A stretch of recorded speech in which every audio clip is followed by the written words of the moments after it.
தமிழை நேயர்களுக்கு வணக்கம். நான் பத்ரி சேஷாத்ரி. வணக்கம் சந்திரசேகர் சார். சார் வணக்கம் சார், சொல்லுங்க சார். நான் உங்களை ஒரு குவிக்கா அறிமுகப்படுத்திடுறேன். சந்திரசேகர் ஒரு வழக்கறிஞர். அவர் பப்ளிக் ப்ராசிக்யூட்டராக பல ஆண்டுகள், எவ்வளவு சார், ஒரு 10 வருடத்துக்கு மேல, எவ்வளவு 10 வருஷத்துக்கு மேல 10 வருடங்கள் நீங்க பப்ளிக் ப்ராசிக்யூட்டராக இருந்திருக்கீங்க. அப்படின்னா அரசு தரப்பிலிருந்து வழக்காடுவது. இப்ப நம்ம முக்கியமா இத பேச வந்திருக்கிறதே மிக மிக முக்கியமான ஒரு தீர்ப்பு நேற்றைக்கு வந்திருக்கிறது.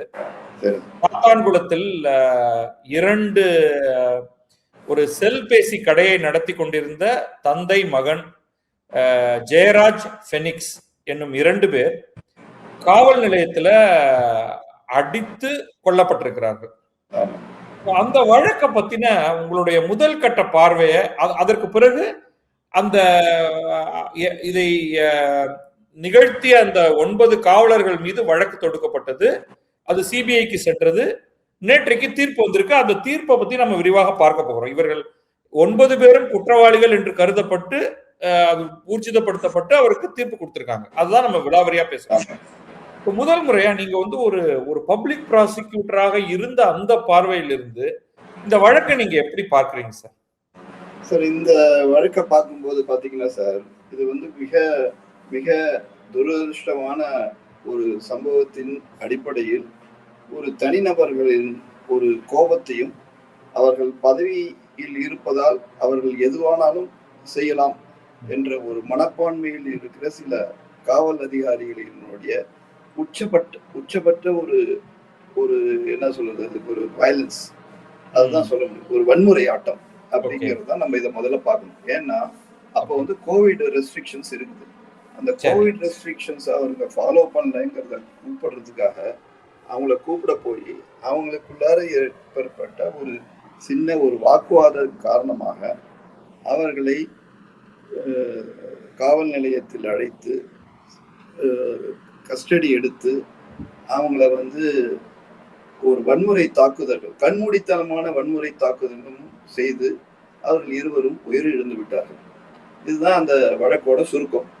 ஸோ இதோட பேக்ரவுண்டை வச்சு பார்த்தாலே அவங்க எந்த அளவுக்கு அவங்கள தன்னை கேள்வி கேட்பதற்கு யார் அப்படிங்கிற ஒரு மனப்பான்மையுடன் அந்த ஒரு காவல் அதிகாரிகள் செயல்பட்டார்கள் என்பது ஃபேக்ட்ஸ். அந்த பேசிக் ஃபேக்ட்ஸ்ல இருந்து எல்லாருமே படிச்சிருப்பாங்க. ஆனா அந்த நிறைய 4 வருஷம் ஆனதுனால ஓரளவு அந்த கோவிட் சுச்சுவேஷனுக்கு அப்புறம் மறந்துருப்பாங்க. பட் இன்ஸ்டன்ட் அந்த அளவுக்கு அப்போ கோபத்தை ஏற்படுத்திக்கிறது காரணம் என்னன்னா, அதாவது ஒரு தவறை எடுத்து ஒருத்த ஒரு அக்யூஸ்ட கஸ்டடி எடுத்து அவங்கள எடுக்கிறதே அது தவறு. கஸ்டடி எடுத்து ஒரு குற்றம் செய்த நபரை கஸ்டடி எடுத்து அந்த கஸ்டடி போது ஒரு வன்முறை தாக்குதலாக அவனை சித்திரவதை செய்வதோ அல்லது உயிரை இழக்க செய்வதோ அதே தவறு. State cannot do that in first place. இதுல ஒரு தவறே இல்லை. சாதாரணமா ஒரு வாக்குவாதத்தின் அடிப்படையில் 2 பேருக்குள்ளார ஒரு ஈகோ கிளாஷுக்காக ஒருத்தர் நான் எது வேணாலும் செய்வேன்னு சொல்லி எடுத்துட்டு அடிக்கிறதுங்கிறது உச்சபட்ச வன்முறை, இது அதிகாரத்தின் துஷ்பிரயோகம். இதுல முதல்ல நம்ம பார்க்க வேண்டிய பார்வை. இதுல எனக்கு நிறைய கேள்விகள் இருக்கு. இந்த வழக்குக்குள்ள போகிறதுக்குள்ளேயே ஒரு சாதாரணமாக எனக்கு நிறைய கேள்வி இருக்கு. அதை நான் சுருக்கமா அந்த கேள்வியை கேட்டு நீங்க சுருக்கமா பதில் சொல்லிடுங்க. அதுக்கு பிறகு இந்த கேள்விகளை முடிச்சதுக்கு பிறகு நம்ம வழக்குக்குள்ளேயே போவோம். இப்ப பொதுவா இது நாளைக்கு நமக்கும் நடக்கலாம். இப்ப ஏதோ ஒரு இடத்துல ஒரு 2 போலீஸ்காரர்கள் நம்மகிட்ட வராங்க, ஏதோ தவறு நம்ம மேல இருக்குன்னு அவங்க சொல்றாங்க. உதாரணத்துக்கு நான் ரெட் லைனை கிராஸ் பண்ணேன் அப்படின்னு சொல்லலாம், நான் ஓவர் ஸ்பீட் பண்ணேன் அப்படின்னு சொல்லலாம், நான் யாரையோ ஒருத்தரை இடிச்சிட்டேன் அப்படின்னு சொல்லலாம். இதெல்லாம் பாசிபிள். அல்லது நான் ஏதோ இப்ப இங்க கூட்டம் போடக்கூடாதுன்னு சொன்னாங்க, நான் அந்த கூட்டத்துல இருந்தேன், அல்லது அங்க ஒரு வன்முறை நடந்த இடத்துல ஒரு ஓரமா நான் இருந்தேன், இப்படி எவ்வளவோ என் மேல தப்பு சொல்லலாம். அப்போ என்ன அவங்க உடனடியாக இந்த மாதிரி என் மீது அவங்க ஒரு அக்யூசேஷன் சொல்லும் பொழுது என்ன உடனடியாக இப்ப இந்த இடத்துலயே இப்ப ஜெயராஜ் பெனிக்ஸை எடுத்துக்கோமே, நீங்க கடையை திறக்க கூடாது என்று அரசு அறிவித்திருக்கும் பொழுது நீங்கள் கடையை திறந்து விட்டீர்கள்னே வச்சுப்போமே. இப்ப ஒரு காவல்துறை என்னதான் பண்ணலாம், என்ன பண்ணக்கூடாது, இது முதல் கேள்வி. அதுக்கு நீங்க பதில் சொல்லுங்க. நான் அடுத்தடுத்த என்னுடைய கேள்வியை கேட்கிறேன். சார், ஒரு விதி மீறல்கள் நீங்க சொல்ற இந்த என்கிட்ட உங்களுடைய உதாரணத்தின் மூலமா சொல்லி காட்டுனது எல்லாமே, இந்த ரெட் லைனை கிராஸ் பண்ணது எல்லாமே சாதாரண விதி மீறல்கள். இதை வந்து நீங்க வந்து ஒரு அது அதுக்கு வந்து ஃபைன் கட்டுறதோ மற்ற மாதிரி ஒரு இதை போடலாமே தவிர அதை வந்து பேசிக்காக வந்து பெரிய குற்றமாக எடுத்துக்கொள்ள முடியாது. அதான் காவல்துறை வந்து ஒரு சீரியஸ் நோட் எடுத்துக்கிட்டு அவங்கள வந்து காவல் நிலையத்திற்கு அழைத்து விசாரிக்க வேண்டிய அவசியம் இல்லை. இதெல்லாம் சாதாரண ஒரு நிகழ்வு நடைமுறை. நீ சொன்ன உதாரணங்கள் எல்லாமே அது எல்லாருக்குமே நிகழக்கூடியதுதான். அதுல வந்து வாக்குவாதம் எப்படி வருதுன்னாங்க, இப்போ ஒரு சாதாரணமா ஒருத்தரை வந்து இப்போ அந்த கோவிட் டயத்துல நிறைய இந்த மாதிரி இன்சிடென்ட் நடந்திருக்கு. நிறைய நடந்திருக்கு. அவங்க வந்து இந்த மாதிரி ஒருத்தர் போகும்போது அவங்களுக்குள்ளார மேலதிகாரி என்ன யாருக்கு அதுல வந்து இதுல வந்து போலீஸ்காரங்களை மட்டுமே நம்ம குறை சொல்ல முடியாது.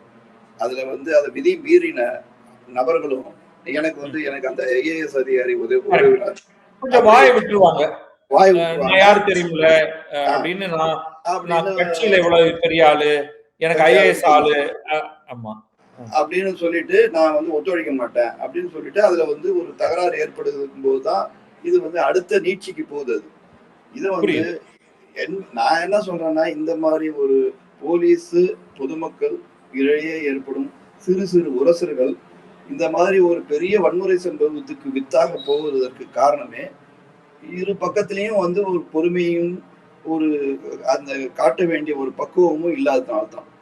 இதுல நம்ம பொதுமக்கள் சார்பா நான் வந்து ஒரே ஒரு கேள்வி கேட்பது என்பதுன்னா, நம்ம ஒரு ஒன்வேல போயிட்டோம் தவறாக தவறு நம்ம ஒத்துக்கிறதுக்கு உண்டான பக்குவத்தை முதல்ல வந்து பொதுமக்கள் வளர்த்துக்கணும்.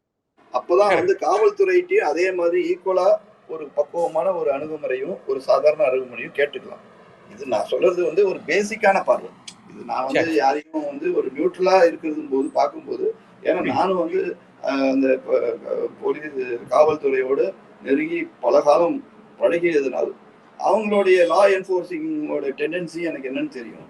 அதே சமயத்துல பொதுமக்கள் விதிமீறல் செய்வதையும் நான் வந்து கண்கூடா பாக்குறேன். அது உண்மைதான். ஆமா, சில பேர் ப்ரொபோர்ஷனாலிட்டி தான் பாக்குறோம்.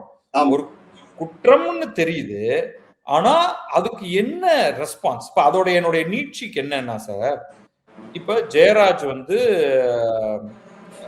அவங்க போலீஸ் கூட்டிட்டு போறாங்க, நமக்கு தெரிஞ்சவர் பினிக்ஸ் பையன், அவரு தன்னுடைய பைக்ல பின்னாடி போறாரு, கூட்டிட்டு போறாங்க, உடனே பையன் பின்னாடி போறாரு. என்னுடைய கேள்வி, அவங்க ரெண்டு பேரையும் அங்க உள்ள வந்து கேப்சர் பண்ணிடுறாங்க இன்சைட் தி போலீஸ் ஸ்டேஷன். இவங்க வந்து அடுத்து என்ன நடந்தது? இவங்களை வந்து ஒரு மேஜிஸ்ட்ரேட் முன்னாடி கொண்டு போனாங்களா? இவங்க மேல ஏதாவது எஃப்ஐஆர் போட்டாங்களா? இவங்க ஏதாவது இதுக்கு ஜுடிஷியல் இது கேட்டாங்களா, கஸ்டடி கேட்டாங்களா? என்ன நடந்தது சார் அந்த இடத்துல?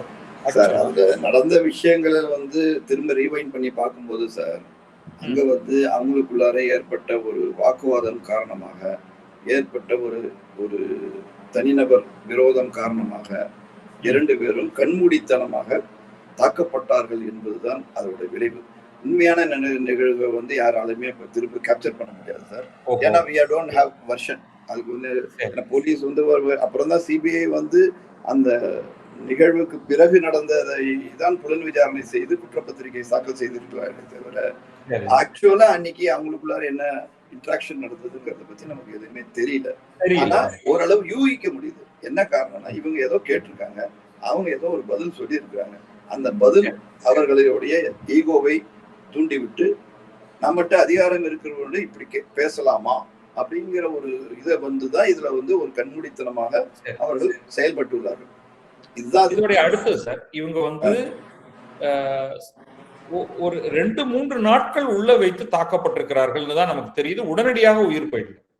ஆமா. அப்ப அந்த குடும்பத்தை சேர்ந்தவர்கள் ஏன் ஏதோ ஒரு வழக்கறிஞரை தொடர்பு கொள்ளவில்லை? நார்மலா நமக்கு வந்து அல்லது வழக்கறிஞரோ அல்லது ஒரு அந்த ஊர்ல பிரமுகரோ, சாத்தான்குளம்ங்கிறது சின்ன ஊர் சார், அங்க வந்து தன்னுடைய அம்மா அவங்க 2 பேருடைய மனைவிகள் இருக்காங்க, அவங்க உடனடியாக இதுக்கு போனாரே அவர் என்ன ஆனாரு அப்படின்ட்டு யாராவது ஒருவரை கூட்டிக் கொண்டு அங்க போயிருக்க மாட்டாங்களா? அதுவும் நமக்கு ஏதாவது நான் என்ன சொல்றேன்னா சார், இந்த வழக்குல இருக்கிற சில நிகழ்வுகள், அதாவது அந்த கொடூர மரணம் நிகழ்வதற்கு முன் நடந்த நிகழ்வுகளை நம்ம இப்போ வந்து போஸ்ட்மார்ட்டம், அதாவது திரும்ப வந்து ஆய்வு செய்ய முடியாது சார். என்ன காரணம், அதோட வெர்ஷன் வந்து எதுவுமே நமக்கு வந்து ஆன்டிகேட்டட் வெர்ஷன் கிடையாது. ஏன் அவர்கள் குடும்பத்தினர்கள் வந்து அவங்க என்ன சூழ்நிலையில இருந்தாங்க, பட் நிகழ்வு வந்து ரொம்ப மிக மிக கொடூரமானது. நான் அந்த நிகழ்வை தான் பாக்குறேன். எனக்கு வந்து இந்த மாதிரி ஒரு லாஜிக்கா நம்ம அதை வந்து, ஏன்னா சார் எனக்கும் வந்து ஒரு சாதாரணமா ஒரு கஸ்டடி எடுக்கிறாங்கன்னா அந்த கஸ்டடி எடுக்கும்போது அந்த போலீஸ் ஸ்டேஷன்ல நடக்கிற நிகழ்வு என்னால அறிந்து கொள்ள முடியும். ஏன்னா நான் வந்து அவங்களோட நேரடியா பழகிறேன். அதனால எனக்கு நேரடியா எழுத முடியும். நல்லா போவாங்க, கஸ்டடி எடுத்துட்டாங்கன்னா சார் விட்டுருங்க சார்பாங்க. சரி, அவங்க அதோட விட்டுட்டு போனாலும் போவாங்க. சார் இந்த மாதிரி சின்ன சின்ன நிகழ்வு சார், இது வந்து ரிப்போர்ட் ஆயிடுச்சு, கேஸ் ஆயிடுச்சு, தண்டனையே ஆயிடுச்சு. இந்த மாதிரி எவ்வளவு நிகழ்வுகள் போலீஸ் ஸ்டேஷன்ல தினம் நடக்குது, நம்மளோட நாலேஜுக்கு வருது. இதெல்லாம் வந்து ஒரு லார்ஜர் பெர்ஸ்பெக்டிவ்ல நம்ம பார்க்க வேண்டிய. இந்த கேள்வியை கேட்கறதுக்கான காரணமே, நாளை இது நமக்கு நிகழ்ந்தால் நாம என்ன பண்ணணும் அப்படிங்கிறது. அதுக்கு நீங்க வர்றதுக்கு நான் கரெக்டா சொல்றேன் சார். ரிலேட்டிவோ இல்ல அவங்களோட ஃபேமிலி மெம்பர்ஸோ இல்ல அவங்க ஃப்ரெண்ட்ஸோ முதல்ல போய் அவங்க நியர் ரிலேட்டிவ்ஸை வச்சு ஒரு லீகல் எய்ட்ல ஒரு மனு கொடுக்கணும் சார். இந்த மாதிரி கஸ்டடி எடுத்துட்டு போயிருக்காங்க, என்ன காரணம்னே எங்களுக்கு தெரியல அப்படின்னு கொடுத்துட்டாங்கன்னா அந்த லீகல் எய்ட்ல இருந்து ஒரு அட்வொகேட் அனுப்புவோம். அமைச்சு அந்த ஸ்டேஷன்ல உண்மையிலேயே அங்க கஸ்டடி இருக்கா அப்படின்னு பார்ப்பாங்க. இந்த மாதிரி பார்க்கும்போதே அவங்க அடுத்த கட்ட நடவடிக்கையில வயலன்ஸ் போய் அது ஒரு வன்முறை சம்பவமாக நடக்குது முதல்ல தடுக்கலாம். ஆனா இந்த அவேர்னஸ் யாருக்குமே இல்லை. இதுதான் மிக மிக, அதான் தமிழ்நாட்டில் போற ஒரு நல்ல ஒரு பெரிய படிச்ச சொசைட்டில கூட இதை வந்து என்ன செய்வாங்கன்னா, ஜென்ரலா நமக்குள்ளார சாதாரணமா என்ன நடக்குங்கிறதையும் நான் சொல்லிடுறேன். போலீஸ்காரங்களை போய் இன்ஃபுளுன்ஸ் பண்ணி அவங்களை வெளியில எடுக்கிறதுக்கு தான் யாராவது ட்ரை பண்ணுவாங்க, யாராவது ஒரு இன்ஃபுளுன்ஷியலா அவனை வச்சு. அப்படி வரும்போது இன்ஃபுளுன்ஸ் தான் அவனை இவங்க இன்ஃபுளுன்ஸ் பண்றியா, நான் வந்து அவளோட நான் எதுக்கு இந்த இன்ஃபுளுன்ஸ்க்கெல்லாம் கட்டுப்படணும்னு சொல்லிட்டு தான் போலீஸ் அதிகாரி இன்னமும் அது அக்ரிவேட் ஆயிடும். இப்படிதான் இந்த மாதிரி வயலன்ஸ் எல்லாம் வந்து வயலன்ஸ்ல முடியுது. யூசுவலி உங்களுக்கு முன் விரோதம் இல்லாத பட்சத்துல, முன் விரோதம்னா இந்த இன்ஸ்பெக்டருக்கும் அல்லது வேற அதோடைய சப் இன்ஸ்பெக்டருக்கும் ஜெயராஜுக்கும் ஃபெனிக்ஸுக்கும் இடையே ஏதோ ஒரு பழைய பகை, சொத்து, மற்ற விவகாரம், இந்த மாதிரி எல்லாம் ஏதோ இருந்து இத ஒரு காரணமா காட்டி இப்ப வந்து நல்ல அந்த செல்பேசி கடையை திறந்து வச்சிருந்தியா, வா உன்னை வச்சு செய்யறேன் அப்படின்னா அது வேற விஷயம் சார். அது நடந்திருக்கலாம்னு வந்து அப்பயே பத்திரிகையில இதெல்லாம் பத்தி பேசப்பட்டது சார். இதெல்லாம் போய் அப்பயே பேசப்பட்டது. பத்திரிகை ஊடகத்துறையே அது மாதிரி அந்த இன்வெஸ்டிகேஷன் ஜேர்னலிசம் பண்றவங்க எல்லாம் அப்பயே வந்து ஏன் அவங்கள போய் இந்த ஒரு சின்ன காரணத்துக்காக போய் எடுத்து போனாங்க அப்படின்னு சொல்லிட்டு பேசப்பட்டது. பட் அதெல்லாம் வந்து இனிமே நம்ம எப்படி சார் அதை போய் இல்ல, ஓகே நம்ம அதை தாண்டிடுவோம் சார். இப்ப அடுத்து அந்த ப்ராசிக்யூஷன் பார்ட்டுக்கு வருவோம்.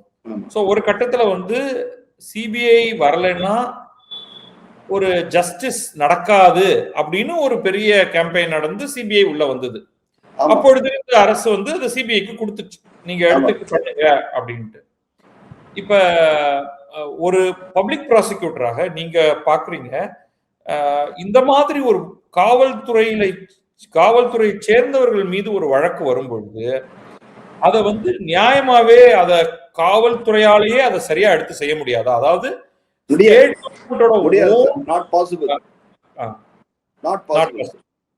என்ன காரணம்னா, ஒரு ஒரு ஒரு ரெவென்யூ ஆபீஷியல்ஸே நீங்க எடுத்துக்கங்க சார். எவ்வளவு ரெவென்யூ ஆபீஷியல்ஸ் வந்து நீங்க வந்து அவங்க வந்து குற்றச்சாட்டின பிறகு அந்த டிபார்ட்மெண்டல் ரீதியா எந்த அளவுக்கு they will try to only save their own departmental staff. இது வந்து ஜெனரலா எல்லா டிபார்ட்மெண்ட்டுக்கும் உள்ள ஒரு பயஸ். நான் வந்து ஒரு ஜெனரலைஸ்டு ஸ்டேட்மெண்ட் தானே தவிர இது வந்து ஒரு குற்றச்சாட்டே கிடையாது. இது வந்து ஜெனரலா ஒரு நம்ம துறையை சேர்ந்தவங்கள ஒருத்தவங்களை வந்து நம்ம ஏன் வந்து நடவடிக்கை எடுக்கணும் அப்படிங்கிற ஒரு அது அந்த அவங்க என்ன பார்வை நினைப்பாங்கன்னா, நம்ம வந்து இது நம்ம ஸ்டாஃபை வந்து நம்ம சேவ் பண்ணணும். அது காவல்துறையில அதை வந்து ரொம்ப அதிகமா செய்வாங்க.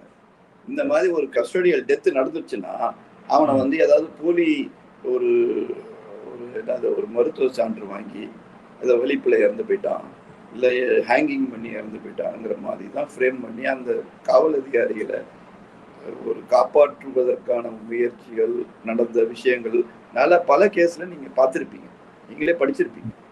சாதாரணமா இதெல்லாம் மீறி தான் அப்புறம் வந்து ஹியூமன் ரைட்ஸ் ஆக்டிவிஸ்ட், பொதுமக்களோட கோபம் எல்லாம் சேர்ந்துதான் இந்த ஸ்டேட் போலீஸ் வந்து இதை இன்வெஸ்டிகேட் பண்ணக்கூடாது. ஸ்டேட் சாதாரணமா ஒரு கஸ்டடி டெத் நடந்தாலே அதை லோக்கல் போலீஸ் இன்வெஸ்டிகேட் பண்ணக்கூடாது.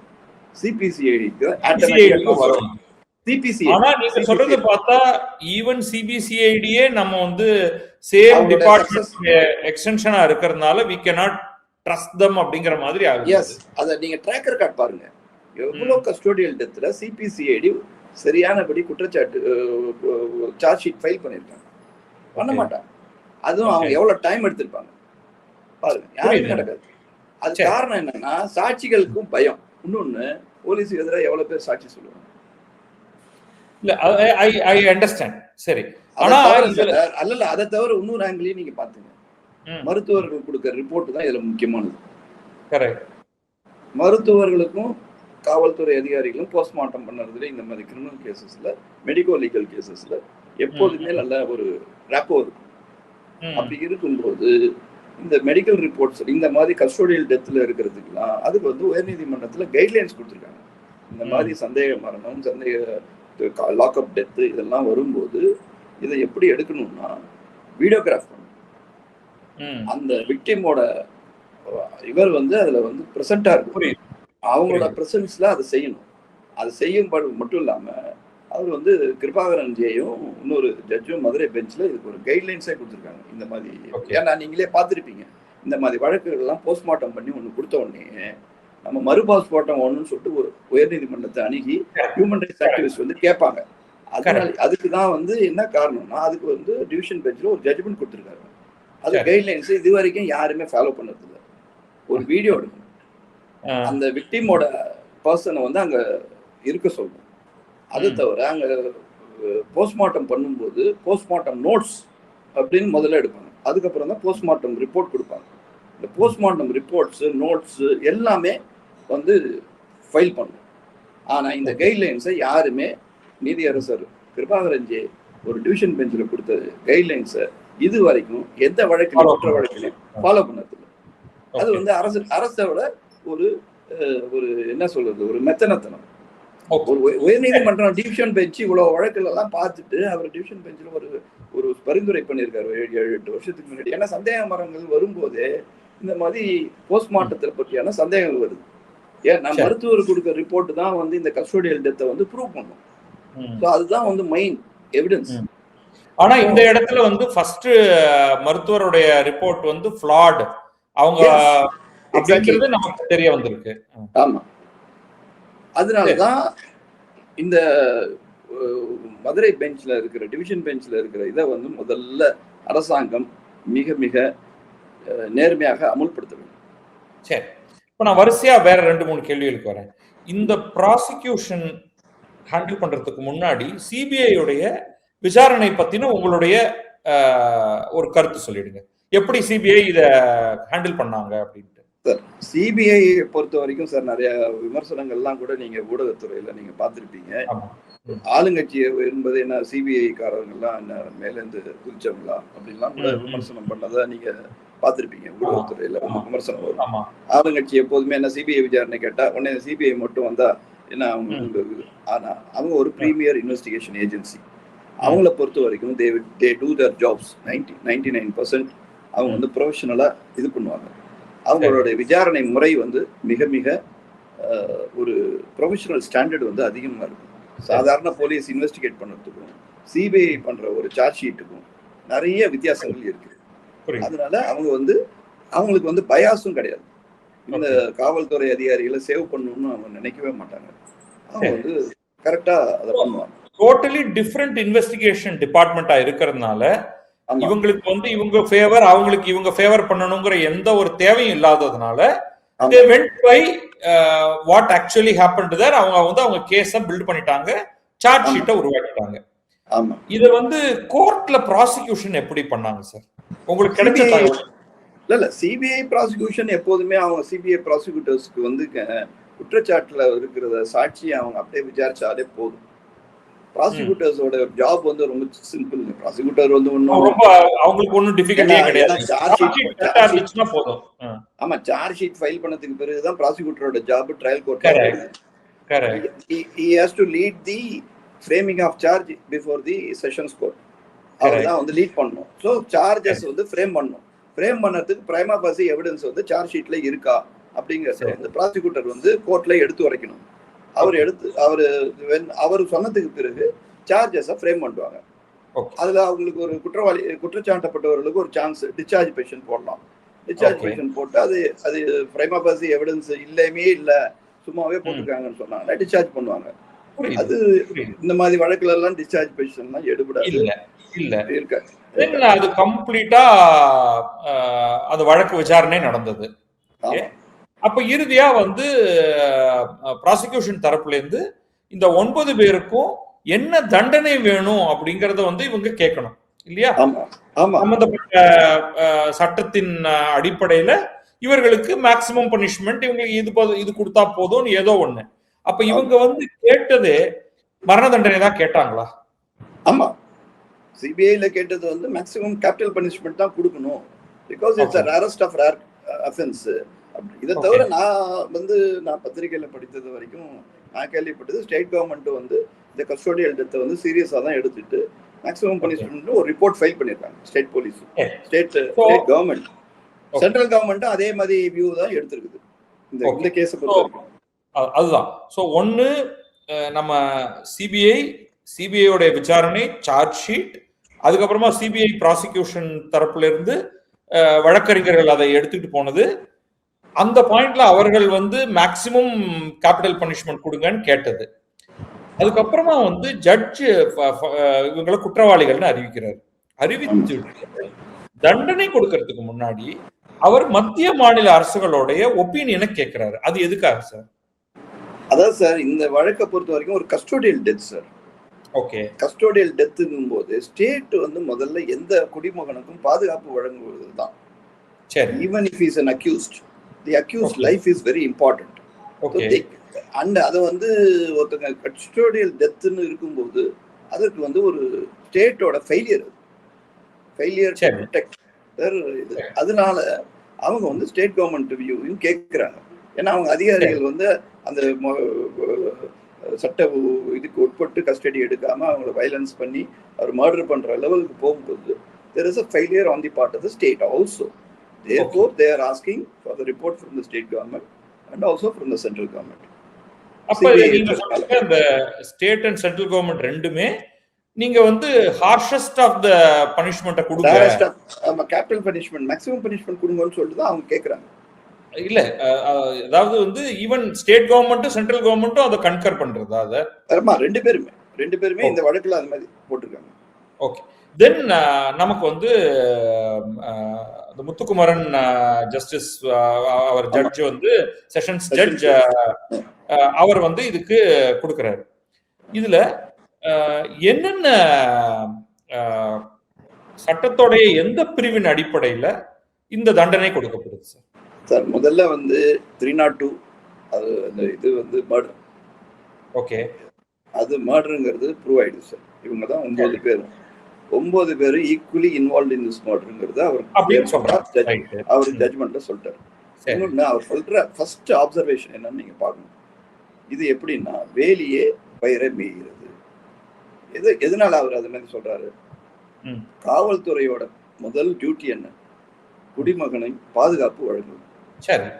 நீங்க பாதுகாப்பை வழங்க வேண்டிய ஒரு அதிகாரி தன்னுடைய கடமையிலிருந்து தவறி தான் இல்லீகலா கஸ்டடி எடுத்த ஒரு ஆளை மர்டர் பண்ணும்போது அவனுடைய டியூட்டியிலேருந்து, ஃபண்டமெண்டல் டியூட்டியிலேருந்து அவர் வந்து தவறுறார்.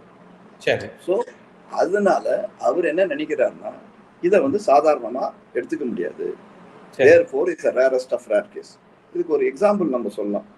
சப்போஸ் ஒரு வீட்லீங்க ஒரு பெண் இருக்கு. அந்த பெண்ணை வந்து இப்போ மாமனார் வீட்டுக்கோ எங்கேயோ போகுதுன்னு வச்சுங்க. அதுல வந்து அவங்களுக்கு பாலியல் பலாத்காரம் செய்து அவங்க வந்து இறந்துடுறாங்கன்னு வச்சுங்க. ஒருத்தர் பாதுகாப்பான கஸ்டடி வச்சுக்க வேண்டிய ஃபேமிலியே அந்த பெண்ணை வந்து பாலியல் பலாத்காரம் செய்து அதை வந்து ஒரு மர்டர் பண்ணும்போது அவங்க வந்து பிரைமரியா அவங்கள்ட்ட இருக்கிற நம்பிக்கை மிஸ்ட்ரஸ்ட், அந்த நம்பிக்கை துரோகம் பண்ணிடுறாங்கல்ல. ஸோ அதை வந்து ரொம்ப சீரியஸா எடுத்துக்க வேண்டியது.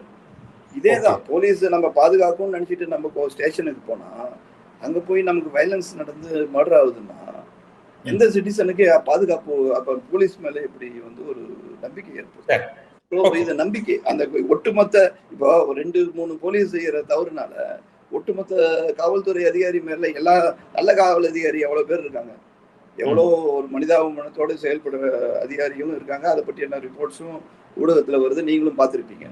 ஸோ இப்போ எல்லாருக்கும் சேர்ந்து தானே வந்து ஒரு பார்வையே சேஞ்ச் ஆகுது. இப்போ இந்த வழக்கோட இம்பாக்டை பார்த்தீங்கன்னா அந்த ஒட்டுமொத்த காவல்துறையோட மெரைல் will get affected because of the mindless violence and murder committed by the 9 police officials who are the accused in this case. Who are now convicted in this case. Now. Right. So இப்ப பாத்தீங்கன்னா இந்த மாதிரியான cases நிறைய India முழுக்க நடந்திருக்கு. Yes. Custodial death அப்படிங்கிறது வந்து it's very common in India. Okay, இதுல very unfortunate that காமன்ங்கற வார்த்தையை நம்ம யூஸ் பண்ண கூடாது. I agree, பட் நமக்கே தெரியுது அது வந்து ஏதோ தமிழ்நாட்டுல மட்டும்தான், உத்தரப்பிரதேசல மட்டும்தான் இல்ல, இந்தியால இருக்கிற எல்லா ஸ்டேட்லயுமே ஏதோ ஒரு நமக்கு வந்து ரொம்ப ரொம்ப பாப்புலரான கேசஸ் வந்து நமக்கு பாப்புலர் இந்த சென்ஸ் எல்லாருக்கும் தெரியுங்கிறதுல கேரளாவில் நடந்திருக்கு. அதை பற்றி சினிமா வந்திருக்கு, புத்தகங்கள் எழுதப்பட்டிருக்கு, அது பலவேறு காலகட்டங்கள் நடந்திருக்கு, பல மாநிலங்கள்ல இது நடந்திருக்கு. ஏதாவது மாநிலத்துல இதற்கு முந்தி இந்த மாதிரியான என்ன காரணத்துக்காக அவங்க போலீஸ் ஸ்டேஷனுக்கு அழைத்து கொண்டு போகப்பட்டார்களோ அதை விட்டுறேன்னா, இந்த மாதிரி டபுள் கேபிட்டல் பனிஷ்மென்ட் கொடுக்கப்பட்டிருக்கா? இதுதான் முதலா இல்ல இதற்கு முன்னாடி செய்யப்பட்டிருக்கா? இதுதான் முதல். So there is no precedence. இதுதான் first. எனக்கு தெரிந்த வரைக்கும், நான் அறிந்த வரையில், நான் ட்ராக் பண்ணுவேன். நான் ஏன்னா I take a lot of interest in this custodial death matters. அதுல நான் பண்ண ஒரு எனக்கு தெரிந்த ஒரு நான் படித்த வரையில், நான் அறிந்த வரையில் இதுதான் வந்து டபுள் கேபிட்டல் பனிஷ்மென்ட் கொடுத்ததாக நான் அறிகிறேன். சரி, சோ அந்த விதத்துல இது வந்து ஒரு முன்னோடி வழக்காக ஆகிறது. இதுக்கு மேல்முறையீடு எப்படி ஆனாலும் சரி, இது வந்து ஒரு ரொம்ப முக்கியமான ஒரு வழக்காக நம்ம பார்க்கணும். ரெண்டாவது இன்ட்ரெஸ்டிங் ஆஸ்பெக்ட் நான் பார்த்தேன் சார், ஃபார் ஃபர்ஸ்ட் டைம் அந்த அபராதம் காம்பன்சேஷன் 1.4 crores காம்பன்சேஷன் அப்படின்னு தலா ஒரு சில பேர் 2 பேருக்கு 85 லட்சம், சில பேருக்கு 40-50 லட்சம், ஒருத்தருக்கு 2 லட்சம் அப்படின்லாம் வந்து அபராதம் விதித்து இந்த 9 பேருக்கும் அபராதம் விதித்திருக்காரு நீதிபதி. அப்புறம் இத அவங்க கட்டணும், இல்லாவிட்டால் அவங்க சொத்துக்களை விற்று அந்த பணத்தை பெறணும். இந்த பணத்திலிருந்து 1.4 கோடி அந்த இறந்தவர்கள் கொல்லப்பட்டவர்களுடைய வீட்டவர்களுக்கு கொடுக்கணும், பாதிக்கப்பட்ட குடும்பத்திற்கு போகணும். இப்ப இந்த அளவுக்கு காம்பன்சேஷன் ஒரு கஸ்டோடியல் டெத்துக்கு கொடுக்கப்பட்டிருப்பது எகைன் எனக்கு இதுதான் முதல் முறைன்னு எனக்கு தோணுது. உங்கள்கிட்ட அதை கேட்கணும்னு விரும்புறேன். இல்ல சார், இது வந்து ரொம்ப ஆராய்ச்சி பண்ணி அந்த செஷன்ஸ் நீதிபதி இது ஒரு முன்னுதாரணமான தீர்ப்பாக இருக்க வேண்டும் என்பதற்காகவே, அதே சமயத்துல அவர் வந்து ஏதோ இதை வந்து ஒரு சும்மா கொடுக்கறதுக்காக எல்லாம் பண்ணல. அவர் நிறைய ஆராய்ந்து பண்ணி அவர் வந்து அவருடைய தீர்ப்பை வந்து ஜஸ்டிஃபை பண்ற அளவுக்கு அதுல நிறைய வந்து ஜஸ்டிஃபிகேஷன் தானே ஜஸ்டிஃபை பண்ணிக்கிட்டு தான் அப்புறம் இந்த காம்பன்சேஷனுக்கு வருது. எப்படி பாக்குறீங்கன்னா, அப்பா பையன் by stroke of mindless violence and they have been murdered by the police personnel without any fault of this. ஒரு தந்தை மகனை 2 பேருமே ஒரு குடும்பத்துல இருந்து ஒரு இந்த மாதிரி ஒரு மர்டரால எலிமினேட் ஆயிட்டா அந்த குடும்பம் ஒரு எனக்கு தெரிஞ்ச வரைக்கும் நான் ஒரு 2-3 தலைமுறைக்கு அது இந்த நிகழ்வுல இருந்து மீண்டு வர்றது ரொம்ப கஷ்டம். கரெக்ட், ரொம்ப கரெக்ட். Dramatic experience. அதுல இருந்து எப்படி மீண்டு வருவாங்க அவங்க? அதாவது நான் சொல்றது என்னன்னா, முதல்ல வந்து மன ரீதியாக, அடுத்தது பொருளாதார ரீதியா. ஏன்னா 2 பேருமே ஏர்னிங் மெம்பர்ஸ் 2 பேருமே போயிடுறாங்க. அப்படி இருக்கும்போது அந்த அவங்க மீதி இருக்கிற சர்வைவர்ஸ் ஆஃப் த ஃபேமிலி எப்படி வந்து அவங்க வந்து இருப்பாங்க. அதனாலதான் அவர் மனிதாபிமானத்தோட கண்ணோட்டத்தோட ஒரு மைண்ட்லெஸ் ஃபாதர் அண்ட் சன் ஒரே ஃபேமிலியை சேர்ந்தவங்க இறந்துடுறாங்க கருத்தில் கொண்டுதான் இந்த அளவுக்கு அதை வந்து காம்பன்சேஷனை கொடுத்திருக்கிறாரு. அந்த கொடுத்த காம்பன்சேஷன் வந்து இன்னொன்னு என்னன்னா, எந்த காம்பன்சேஷன் கொடுத்தாலும் போன உயிருக்கு வந்து ஈடாக. அப்படி பார்க்கும் பொழுது இதுவே குறைச்சு இன்னும் கூட காம்பன்சேஷன் அதிகப்படுத்தலாம்னு சொல்லலாம். இதுல ஒரே ஒரு addition, what is the role of the state? இப்ப ஸ்டேட்டுக்கு மேல ஏதாவது அபராதம் விதிக்கப்பட்டிருக்கிறதா? அதுவும் செய்யணும் வந்து சார். ஸ்டேட்டுக்கு வந்து சார் இப்போ அதுல இந்த ஸ்டேட்ல வந்து பார்க்கும்போது சார், எந்த ஸ்டேட்டுமே வந்து இந்த கஸ்டோடியல் டெத்தை ஆதரிக்கிறது இல்லை. எந்த கவர்மெண்டா இருந்தாலும் கஸ்டோடியல் டெத்தை ஆதரிக்கிறது இல்லை. ஆனா எதுல வந்து சுணக்கம் காட்டுறாங்கன்னா, அந்த கஸ்டோடியல் டெத்தை உண்மையாக இப்போ வந்து விசாரணை செய்து புலன் விசாரணை செய்து அந்த குற்றவாளிகளை தண்டிப்பதில் மட்டும்தான் சில சுணக்கங்கள் ஏற்படுகிறது. அது வெளிப்படையா எல்லாருக்கும் தெரியுது. ஏன்னா போஸ்ட்மார்ட்டத்துல இருந்தே மறைக்க ஆரம்பிச்சிடறாங்க. இதுதானே நடக்குது சாதாரணமா. அதுல நடந்ததுக்கு பிறகுதானே அப்புறம் இந்த விஷயத்திலேயே ரீபோஸ்ட்மார்ட்டம் பண்றாங்க. அதனால இந்த ஹியூமன் ரைட்ஸ்ல இருக்கிற வந்து வாட்ச் டாக்ல இருக்கிற அந்த ஆர்கனைசேஷன்லாம் வந்து இந்த இதெல்லாம் எடுத்துக்கலன்னு வச்சுங்க, இந்த அளவு கூட நம்ம 2 பேரும் பேசிட்டு இருக்க முடியாது. இது யார் எடுத்துப்பா சொல்லுங்க? சாதாரணமா அந்த விக்டிம் ஃபேமிலியால இதை வந்து இந்த லெவலுக்கு கொண்டு வர முடியுமா? மீடியா நான் ஒத்துக்கிறேன், அதனாலதான் கேட்கிறேன். ஸ்டேட் இவர் இந்த வழக்குடைய தீர்ப்புலயே இது வந்து குற்றம் இழைத்தவர்கள் கொடுக்க வேண்டிய நஷ்ட ஈடு. ஆமா. பட் இந்த மாதிரியான ஒரு அமைப்பை வைத்துக் கொண்டிருப்பதனால், அதில் சீர்திருத்தங்களை செய்யாது விட்டதனால், இதுக்கு ஓவர் சைட் இல்லாததனால், இந்த அளவுக்கு இத மற்றவர்கள் அங்க ஒரு விசில் ப்ளோயிங்கான இடமே இல்லையா? கடைசியா ஒரு காவலர் சாட்சி சொல்லியிருக்காரு, நான் பார்த்தேன், அடிச்சாங்க, ஒரு பெண் காவலர், அதெல்லாம் வருது வழக்கு விசாரணை போது. உண்மையிலேயே உங்களுக்கு என்ன வேணும்னா ஒரு டெலிபோன் லைன் வேணும். அதுல ஒரு காவலரே கால் பண்ணி, என் பேர் எல்லாம் சொல்ல மாட்டாங்க, இந்த போலீஸ் ஸ்டேஷன்ல ஒரு மிகப்பெரிய சம்பவம் நடந்துட்டு இருக்கு, மிக மோசமாக இருவர் தாக்கப்பட்டு கொண்டிருக்கிறார்கள், ஏதாவது பண்ணி அதை தடுங்கன்னு சொல்றதுக்கான ஒரு லைன் ஒண்ணு உருவாக்கணும். அப்பதானே நாளைக்கு இது நடக்காமல் தடுக்க முடியும்.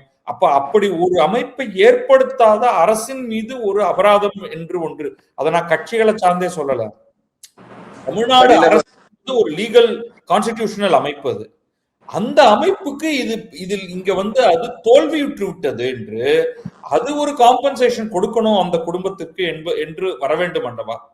அதற்கு இடம் இல்லையா?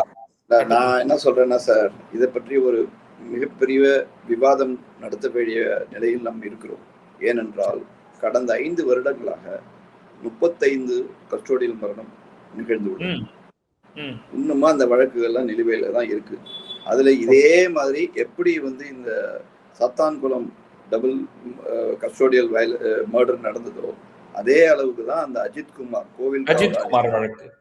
அதுலயும் அதிகார துஷ்பிரயோகங்கள் கட்டவிழ்த்து விடப்பட்டு அவன் வந்து செய்யாத குற்றத்திற்கு அது சிபிஐ அந்த வழக்குல வந்து அந்த கொடுத்த பொய் புகார் கொடுத்தவங்கள தான் பொய் இதே இல்லை, அந்த பொய் புகாரே இல்லை அப்படிங்கிற மாதிரி வந்துடுச்சு.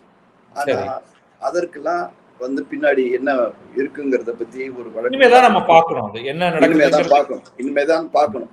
அப்படி இருக்கும்போது இதை நம்ம ஒரு பொதுநல வழக்காக எடுத்துக்கொண்டுதான் இதுல வந்து நம்ம வந்து அணுகி இதற்கு வந்து கஸ்டோடியல் டெத்து நடக்காமல் இருப்பதற்கு இந்த மாதிரி ஒரு முன்னுதாரண தீர்ப்பு அவரே சொல்லியிருக்காரு. இது ஒரு டெட்டரண்ட் எஃபெக்டாக இருக்க வேண்டும்.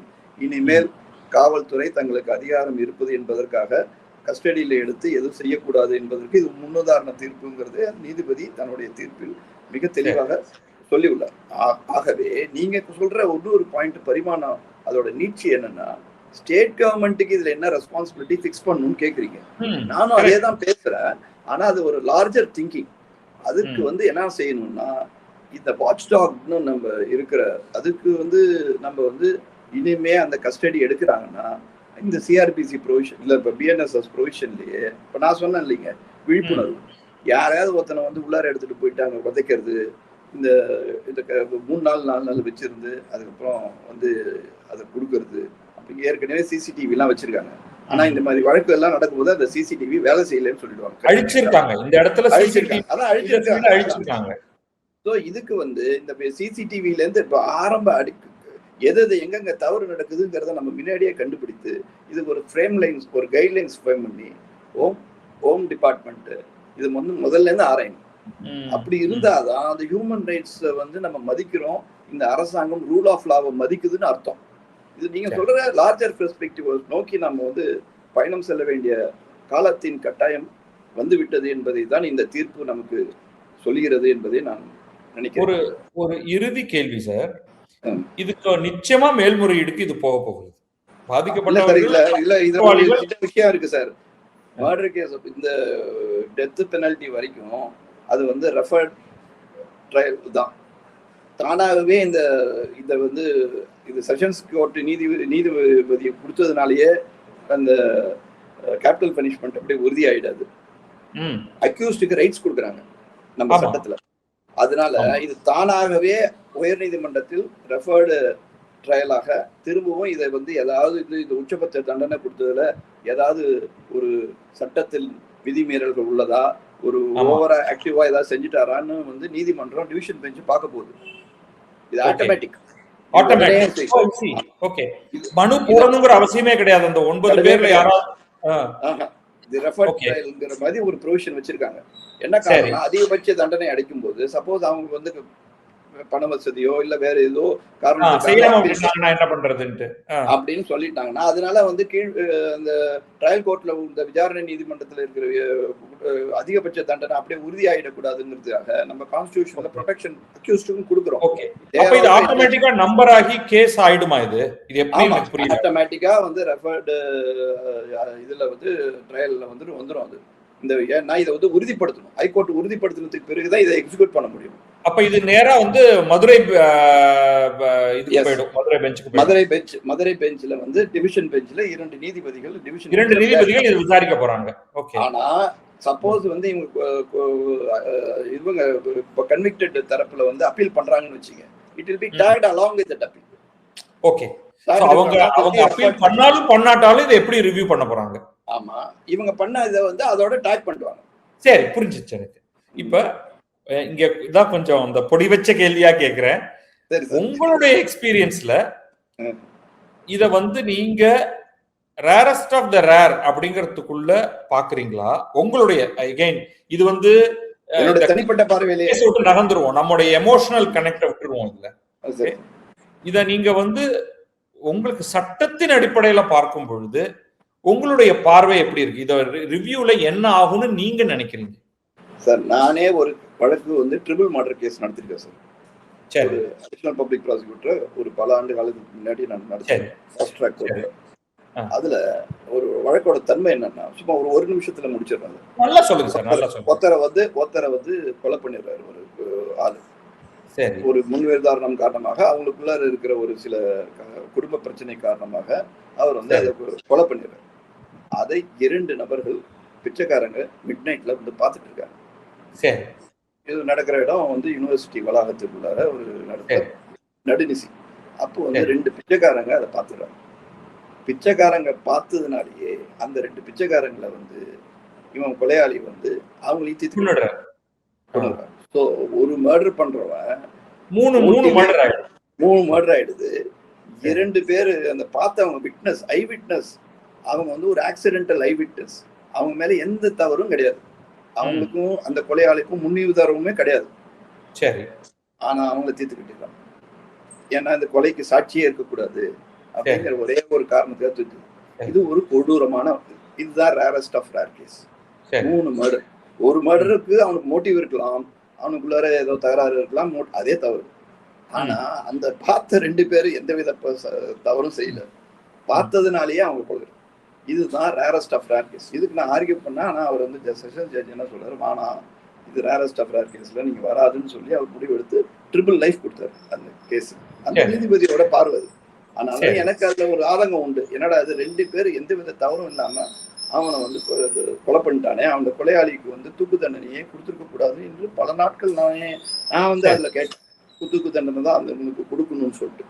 இந்த வழக்கை நான் என்னோட தனிப்பட்ட பார்வையில நான் பாக்குறது என்னன்னா, சட்டத்தின் இதெல்லாம் விட்டுட்டா கூட ஒரு தகப்பனார் அவருடைய பையன் 2 பேரையும் ஒரு பெரிய தவறு எதுவும் அவங்க ஒன்றும் குற்ற வழக்குல வந்து அவங்களுக்கு ஆன்டிசிடென்ஸே இல்லை, எந்தவித குற்ற வழக்கு பின்னணியும் இல்லை, அவங்கள அழைச்சிட்டு போயிட்டு பின்னணி இருந்தாலுமே அவங்களுக்கு வந்து கஸ்டடி எடுத்து மர்டர் பண்ண முடியாது, அது வேற விஷயம்.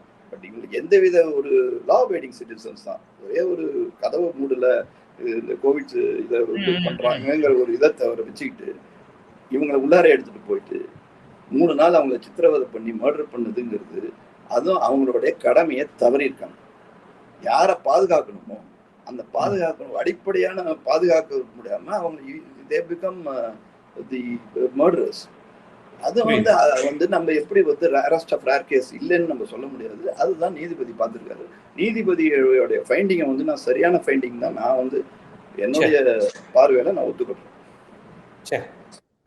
Thank you sir. இதோடைய எல்லா ஆஸ்பெக்டையுமே நம்ம தொட்டு பார்த்திருக்கோம். இன்னும் நம்ம வந்து ஃபுல் ஜட்மெண்ட்டை படிக்கல. அது இன்னும் அது ஒரு 650 பக்கம் இருக்குங்கிறாங்க. அது we are waiting. அதை பார்த்துட்டு நம்ம அதுல ஏதாவது இன்னும் கொஞ்சம் நுணுக்கங்கள் இருக்காங்கிறத பத்தி நம்ம பேசுவோம். அது வந்து அடுத்த பாகத்துல கூட நம்ம வந்து கரெக்ட். அது நிச்சயமா இது ரிவ்யூக்கு போகுது. அந்த ரிவ்யூக்கு போனதுக்கு பிறகு நம்ம இதை பத்தி பேச போறோம்.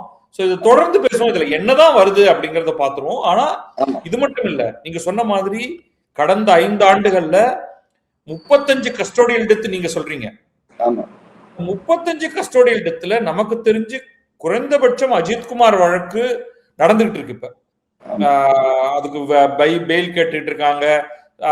மதுரை பெஞ்சில் போயிட்டு பேக் அண்ட் ஃபோர்த் வந்துட்டு இருக்கு. அதுக்கப்புறம் சார்ஜ் ஷீட் இன்னும் ஃபைல் பண்ணல. அதை பத்தி நிச்சயமா நம்ம அதை பத்தி பேசுவோம். அது நடக்கும்போது அதை பத்தி பேசுவோம். ஸோ இது ரெண்டுக்கும் ஒரு ஒப்புமை இருக்கு. அது எல்லாத்தையும் நம்ம சேர்த்து பேசுவோம். இதை ரொம்ப தீவிரமாக நம்ம பார்த்து இதற்கு ஒரு சொல்யூஷனை ஃப்ரம் த சிவில் சொசைட்டி ஒரு சொல்யூஷனை ப்ரப்போஸ் பண்ணணும். அது நம்ம வந்து இனிமே இந்த இது கைட்லைன்ஸ் நீங்க சொன்ன அந்த உள்துறை வந்து இதற்கு வந்து ஹோம் டிபார்ட்மெண்ட் வந்து இதுக்கு வந்து ஒரு கைட்லைன்ஸ் வைக்கணும். எல்லா ஸ்டேஷன்லயும் இந்த கஸ்டோடியல் டெத் நடக்காம இருப்பதற்கு பிரிவென்டிவ் மெஷர்ஸ் என்னங்கிறதுக்கு கொடுக்கணும். எஃபெக்டிவான பிரிவென்டிவ் மெஷர்ஸ் உருவாக்கியே தீரணும். அது மீனிங்ஃபுல்லா இருக்கணும். அதுல சிவில் சொசைட்டியை இன்வால்வ் பண்ணணும். அதுல காவல்துறையுடைய அந்த அத்துமீறல்ங்கிறது கட்டுப்படுத்தப்படணும். அரசியல் கட்சிகள், ஆட்சியாளர்கள், காவல்துறை, பொதுமக்கள் எல்லாரும் ஒரு இடத்துல சேர வேண்டிய ஒரு தேவை இருக்கு. இது ஒரு ஜெயராஜ் பெனிக்ஸ் இருவருடைய கொலை கஸ்டோடியல் டெத் ஆனது நம்ம வந்து சிவில் சொசைட்டியை மாற்றுவதற்கு உதவினா அதுதான் நம்ம குறைஞ்சபட்சம் எதிர்பார்க்கிறது. பார்க்கலாம் அது எப்படி பண்ணலாம் அப்படிங்கிறது. நம்ம அதை பத்தி நிச்சயமா தொடர்ந்து பேசுவோம். ரொம்ப நன்றி சந்திரசேகர். உங்களுடைய அந்த பப்ளிக் ப்ராசிக்யூட்டராக இருந்த அந்த பின்னணியிலிருந்து நீங்க பல விஷயங்களை பதில் சொன்னது ரொம்பவே உபயோகமாக இருந்தது. ரொம்ப நன்றி. தமிழை சார்பாக உங்களுக்கு எங்களுடைய வணக்கங்கள். Thank you sir. தேங்க்யூ.